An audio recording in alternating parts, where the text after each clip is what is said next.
if you already have an idea formed in your head, you're probably thinking about it multiple times, and it's coming up again and again, and it's your subconscious telling you to go for it. And you can come up with excuses for why you're busy, but everyone's busy. And at the end of the day, if that is more than a fleeting thought, you're meant to put that book out there. Take the jump and everything will become less scary because you don't feel ready for things and then begin. You begin and then you feel ready as you go through it. Let's start with a little bit of background. Tell me like your life story up to the moment where you realized you should write a book. Great question. Yes. So I'm born and raised in Atlanta, huge University of Georgia sports fan. I used to go to football games with my dad. UGA was the only college that I applied to. It was the only place I saw myself going. I went to school there, graduated in 2011, and walked on to the football team my junior year. So I got to play for 2 seasons and dress out for a bunch of games and play in one of them, and then also be there for the SEC championship my senior season. And then after that, I went into insurance for several years and was getting my financial services licenses. I realized I liked that part of the business a lot better. So switched to a more traditional finance path and worked for Home Depot and later Aaron's, both of which are in Atlanta. And after that, went and got my MBA in the evenings because I wanted to switch to the private side of finance and worked for a private equity firm here in Atlanta. And then 7 years ago, shortly after publishing my book, switched into private debt. So kind of the cousin of private equity. And that moment when I felt like I should write the book came when I was mentoring a younger friend of mine who was also at UGA, and he had the same dream that I did, which was walking onto the football team. And he had very long odds. He did not play much at all in high school, thought people would make fun of him, didn't really want to talk with people about it. And I helped mentor him, and he put in a ton of work, and he ended up making the team as well. And so after that, I felt like it would benefit more people than just my friend John if I wrote the story down. And so that was the beginning of the idea. And then not long afterwards, got in touch with Scribe. That's awesome. So this, like, I love when books come out of conversations, especially with like one person. Like when you realize there's one person who needs this, and to make that leap to, like, I'm sure there's thousands, tens of thousands of people who have similar dreams, but no one has shown them the path, shown them the blueprint, help them believe that this was doable. That's exactly right. So to me, the book was written to tell a story about how seemingly ordinary people are capable of extraordinary things, and how a lot of people can relate to having a big, seemingly impossible goal. How do you go about breaking that down into bite-sized pieces, things that you can check off every day to get you a little bit closer until you look back and see all the progress that you've made and you're there. And so it's really written as a how-to manual for other people to set and achieve these big goals, and then told through my football story. I love it. Okay, so what was the process of writing like for you? Did it come easily? Did you enjoy it? How did you go about it? Great question. So I started writing it actually a little before I met Scribe. And as someone who has never written a book before, that was tough. I would sit down and at night and kind of push myself at the beginning to write a certain amount of words. Sometimes that came easier. Sometimes that was tougher. It was a very busy period in my life. I was working full time. Then I would go to business school from 6 to 9, then get some dinner. And so between 10 and midnight each night, I would write some. And I'll say this, it was very fun, but it also felt, I guess, a little more pressure than I thought, because I felt like each paragraph had to be perfect. And so I would kind of go over it again and again. And that's where Scribe helped me a lot in terms of dialing in my voice, and also in terms of kind of letting go of some of the minutia, because trusting that I have someone else's eyes on it, and that I don't need to obsess over whether each word is perfect or whether I start sentences with the same word too often or things like that. Yeah, that's what we always call the first draft the vomit draft. Like, it's not going to be pretty. You don't overthink it. Don't worry about the polish. Just get it out. Get it out, get it down. That's right. I And then totally agree. trust the rewriting process. Yeah. Yeah. So how long did it take you to get that first draft down? Just writing at night. The first draft was about 6 months. Okay. And how did you feel about that first draft? I felt probably about a 6 out of 10. I was glad that I Okay. wrote it. There were parts that were better than the other. I also needed to lean in and trust a second set of eyes because there were parts of the story that maybe were meaningful to me that would not be as meaningful to the audience or wouldn't really push a book along. And also, Mm. the goal was to get it to be right about 3 hours to read it. And so, what I originally wrote would have taken about 4 hours. And so, there was some extra material in there that we were able to cut out without losing, any of the heart and soul of the book. Yeah, that extra pair of eyes is so helpful to just help you see through the reader's perspective what really is important, what really helps, and what really moves them along. I know this is like I'm baiting you a little bit here because I know that there's an incredible story, but I always get good stories when I ask this question, which is what unexplained good things or surprising good things have happened as a result of your book? So much. I could have never in my wildest dreams envisioned what doors this book would open in my life. At the beginning, I hoped a lot of people would buy it. I even hoped that it would open some doors and I could meet some interesting people through it, but I had no idea the magnitude of the impact this could make in my life.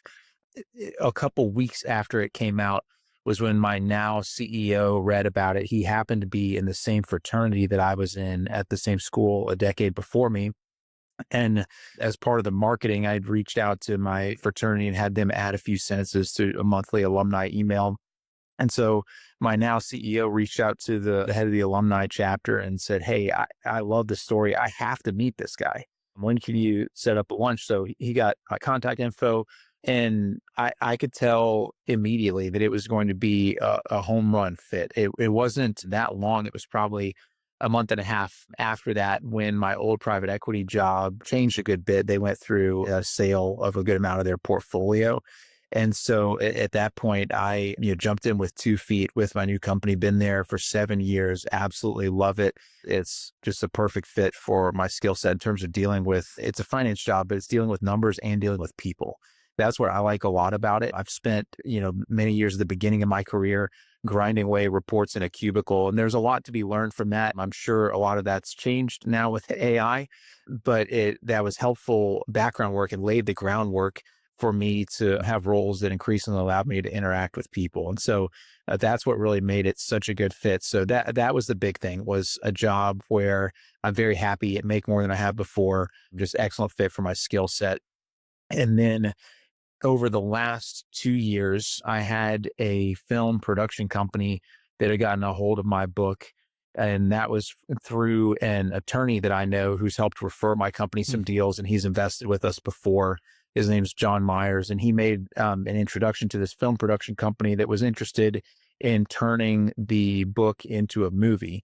And that's not something that I had really thought of before, but I think they did an excellent job of taking the book and adapting it to film. Because while I mentioned there are things that happen in my story that don't translate well to a book, there are things from a book that don't translate as well to a movie. So in the book, when I talk about how I gained 120 pounds of muscle in 3 years, I take a page and I lay out what my diet looked like. And I take a page and I lay out what my exercise routine looked like. And it's not very long, but the screenplay writer just mentioned that doesn't translate very well to film. We're going to turn this into a montage instead of you just talking about eating and working out. And then there were other tweaks that he had where basically I told him to go ahead and have creative liberty with it as long as he did not exaggerate anything that I achieved on the field. I wanted to keep the heart of the story the same. But Hmm. so he basically mentioned that he wanted to add a love interest to it and that he wanted to add a mentor character.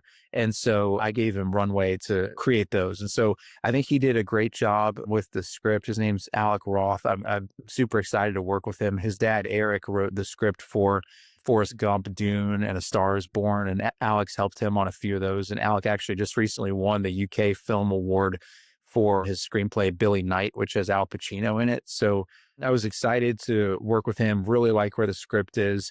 And then we started talks with the University of Georgia, and that's been kind of a fun winding path. They've had a good amount of turnover and a good amount of change in the landscape of college athletics between they had an NIL entity, the Classic City Collective, And right around when we were talking with them, they shut that down and they went to a third party marketing company. So they had us meet with a third party marketing company.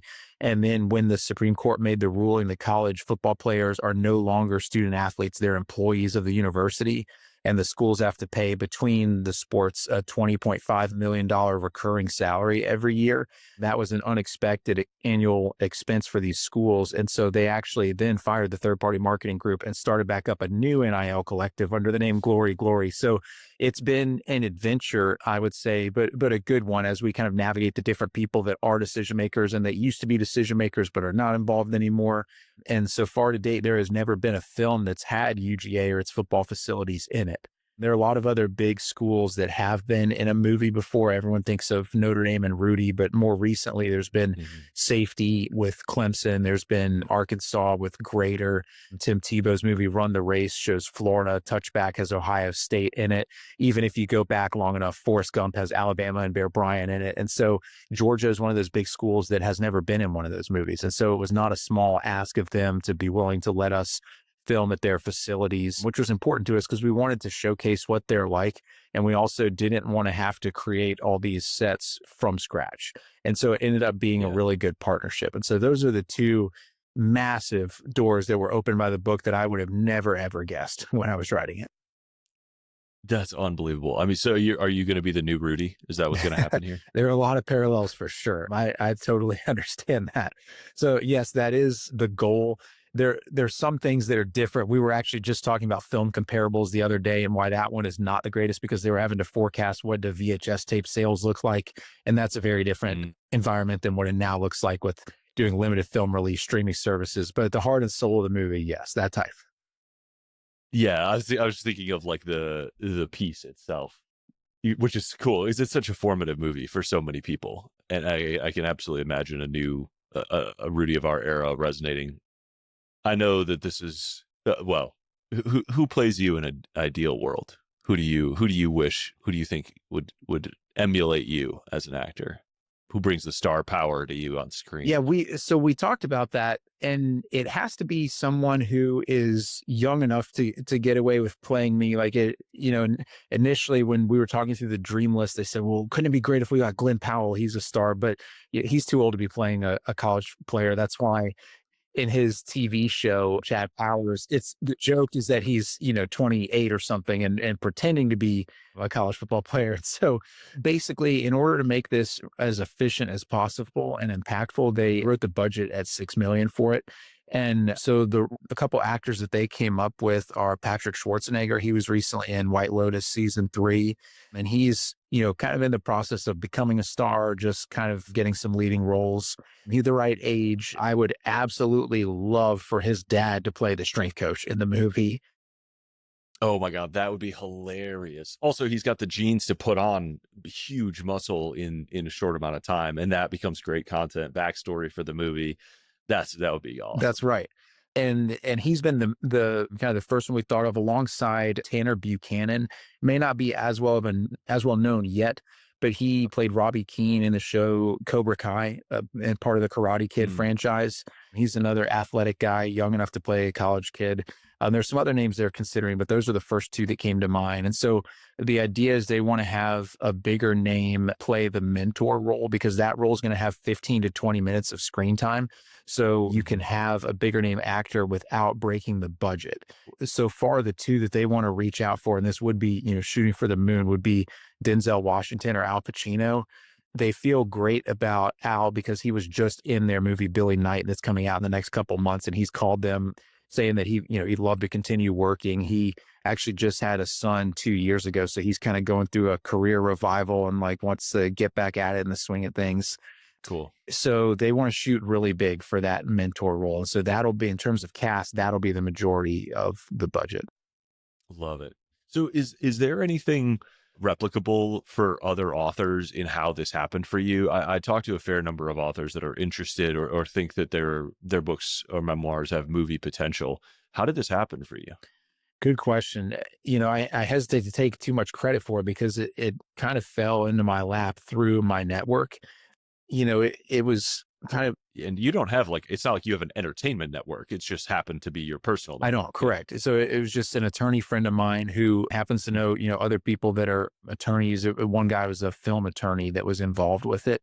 And so he's been involved in the entertainment industry a lot, and it was his company. And so the introduction itself kind of fell into my lap, but then I quickly dove into it, and it really reminded me of the process I went through with Scribe in terms of me being involved, making sure it captures the voice, but allowing someone the creative liberty to make the story right for the medium it's going through. So well, you guys helped me dial in everything so that it's a tightly written book. It flows very well. Just trusting the screenplay writer to do the exact same thing for film. So I would say for people, for authors that are looking to turn it into a film, to be proactive and look through their network, look for people that have already made films or that have any kind of experience or that are tangentially related to it, like an attorney who's in the film space or someone, it could even be an insurance agent who's written insurance policies for film, all other kinds of things.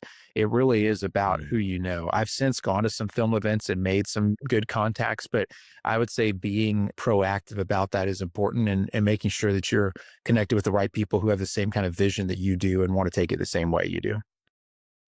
I love this story. This whole thing blows my mind because let's go back. You published this book in 2019. When you published it, what was your wildest hope for what the impact of it would be on your life? I hoped that it would reach people to inspire them to go after their big dreams. I hope that it would turn a profit from a sales perspective, and maybe that I'd get to sign a few copies at the bookstore on game day. And it's led to a career inflection point, like a massive kind of level up in job, if I understand that transition, just through your network by having this book out there and just sort of being exposed and having that surface area. And now it's being turned into a major motion picture. Like it's just it's so wild that like a book that has nothing to actually do with your career had such an unbelievable impact on your career. And you start with sort of humble goals of like, I wanted to capture the conversations I was having with a mentee and just share them because I might reach people that I wouldn't have otherwise reached. And, as you say, sign a few copies on game day. And here we are, casting young Schwarzenegger in your biopic. This is amazing. It really is. I could never have imagined this, but it's been exciting to see it unfold. That's why I would encourage anyone, if they're watching this and they've not yet written a book or they're thinking about writing a book, to take the plunge, because I'm part of the email list that you guys have every month and read a lot of Scribe books, and they're powerful. And you guys do a great job of kind of helping pull the story out of the authors. Like maybe they have it in them, but they haven't put it down yet, and they don't know exactly how to make it flow. And you guys structure it very well. And so if that book's not out there, then none of those opportunities are going to come your way.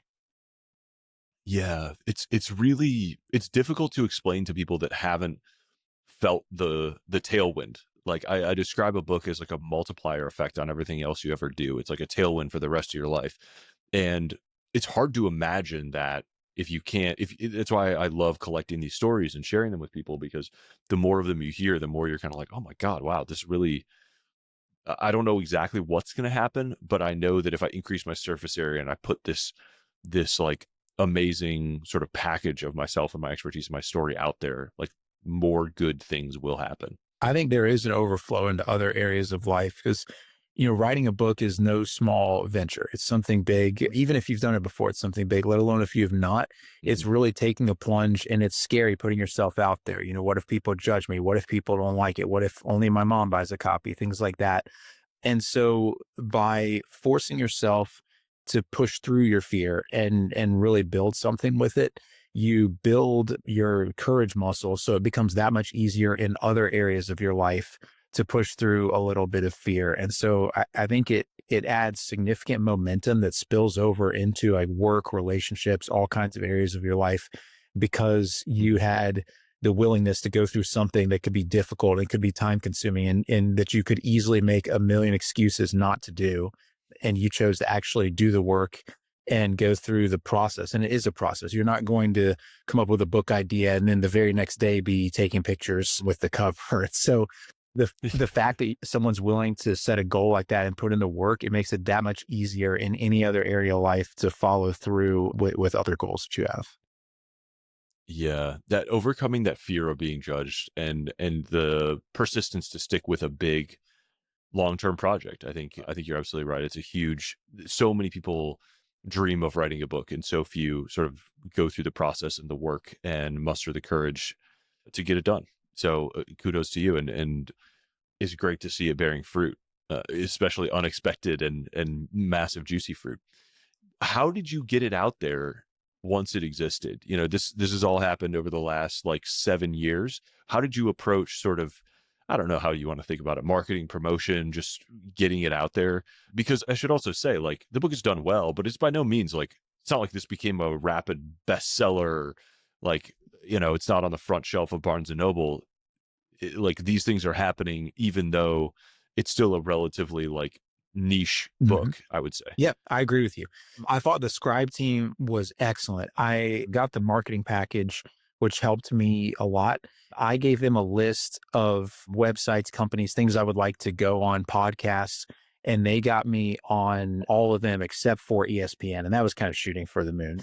But It's good to everything have else, stretch I goals. mean, Yeah. Saturday Down South, I know they've renamed their podcast, but they had, I think it was 14,000 listeners per episode at a time. And they got me on there, ended up being multiple times. And they wrote an article and all kinds of stuff. So to me, it was sitting down, making a list of places that were important to me to get it in front of the right audience. And you're right. I knew going in, this was never going to be a New York Times bestseller. I'm glad we got to number one on Amazon in 5 categories, and that was a good effort. But you're right. It's, it hasn't been in Barnes and Noble. It's not some worldwide bestseller. And so the fact that the right book reaching your right audience can have this kind of impact means a lot. And that shows how well you guys kind of honed in the message and then how we got it in front of the right people. Yeah, this is the era of publishing that we're in. I feel like a lot of people still sort of conflate like, oh, if a book is going to be successful, I have to sell 100,000 copies. I have to, you know, make these like national prestige lists and stuff. And we just see over and over and over again authors, as we say, sort of like become famous in the room or like saturate their specific market. And that's why we work so hard to define the readership and the transformation and you know the results that people want. And oftentimes if you really do a good job of reaching those people that are actually your target audience, that are really, you know, want to hear the message that you have, and you reach that group where they already are, you know, the unbelievable things can happen. It's just, yeah, it's really quite fantastic. This is such a, yeah, I talk to a lot of authors whose books have just published, and it's really fun to have one where it's like, no, like this is 6 7 years down the line, like these dividends just keep coming. That's right. I think the more clarity you can have on who your target audience, the better. It may sound nice to say, "Oh, well, everyone could like this book," and sure, Mm. maybe everyone could learn one or two things from it. But at the end of the day, your book should be the most impactful for a small segment of people, and you want to get it in front of them, and in front of media related to that group of people, and that's how you go the deepest and get the best results. Did you have a discipline over the last, you know, 7 years in? Like a lot of people tend to kind of let off the gas and right or wrong. Have you been sort of consistently doing something to promote the book or get it out there over the last few years, or did you sort of do a year or 3 years, or like how has that looked? Good question. So the first few months were definitely the biggest push, but I've continued to Hmm. make a few pushes each year. I Hmm. have worked with UGA and gone to one game a year to do a book signing. They'll usually have like a few alumni authors. And so typically they stock up on copies right before then. And then sometimes going on podcasts, I've gone on as a repeat guest a few times. So I wouldn't say that I'm doing as much marketing by any means now that I was the first 3 months, but I continue to make somewhat of a push. And I've noticed I'll see Hmm. a slight boost in sales each time I do something like that.